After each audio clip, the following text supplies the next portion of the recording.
we are with a roommate of someone or have a friend who's experiencing maybe some mental health, and we're concerned about the mental health, how do we help our friend without making it worse? Because sometimes we have good intentions, but we say things that might not be what that person needs at that moment. How can we help our friends, roommates, whoever it is in that situation? Yeah, that's a good question. And I first like to start off with, because this is something I've been asked before. Um, and I think keeping in mind that if, as long as you go into it with good intentions, yes, you might say the wrong thing. And at the same time, not putting a pressure on yourself that you have to be perfect. Because I think I think that's so important is sometimes we think we have to say the exact right thing. And because there's that pressure there, a lot of times we end up not saying anything at all. Hmm. And in my opinion, that can be worse.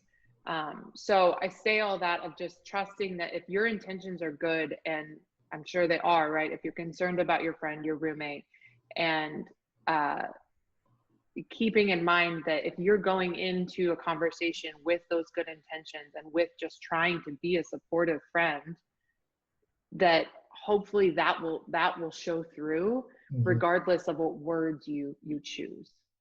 Does that make sense? Yes, that's really good for me personally because I'm usually the person that doesn't like to speak up because I don't want to say the wrong thing and make it worse. Right. Yeah. I'll give you an example. This is kind of a weird example, but I just recently saw this and I thought it was so good. It was talking about grief, and why I think it's a good example is this is something we all deal with at one stage of our life is grief and loss, right? Mhm. Whether it be loss of a loved one, and hopefully it's not anytime soon for people, but these things come up and it's a very human experience, right? It was something I hope I'm not butchering it, but it was something along the lines of don't be afraid to bring up the loved.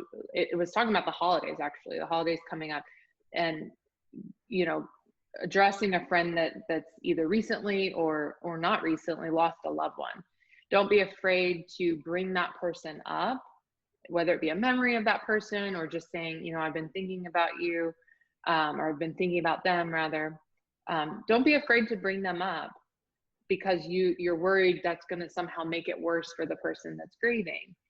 The person that's grieving didn't forget that that person's gone, right? That person's probably very much on their mind already. So you bringing that up shows how much you love and care for that person and isn't necessarily making that worse. Right. Does that make sense? Yeah, it makes a lot of sense actually, Yeah. because I've done that as well. I haven't wanted to Yeah. bring up a particular person, and yeah, I was just worried a lot that if I brought this person up, then this person might have a breakdown in front of me, or Right. and I have to handle those emotions as well. So yeah, that makes a lot Right. of sense.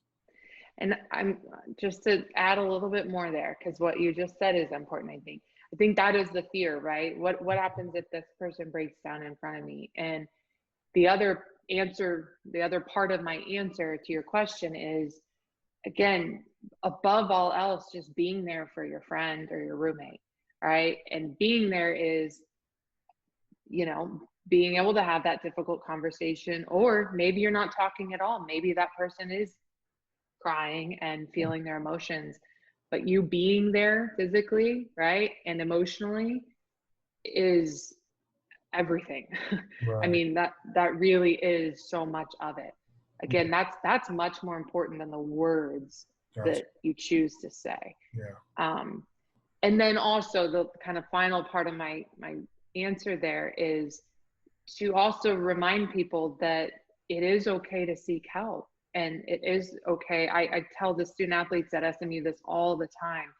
I kind of grind into them that there are these resources. There's me, there's other staff members at the counseling center for a reason. You don't have to be the therapist, right? You're not the therapist. You don't have to know how to assess and how to diagnose, and we don't want you to, right? Mhm. So you just being there as a friend and then reminding them that there are these resources and that is okay to use as well. Mhm. Yes, you actually led perfectly into my last question for you. We all know that there are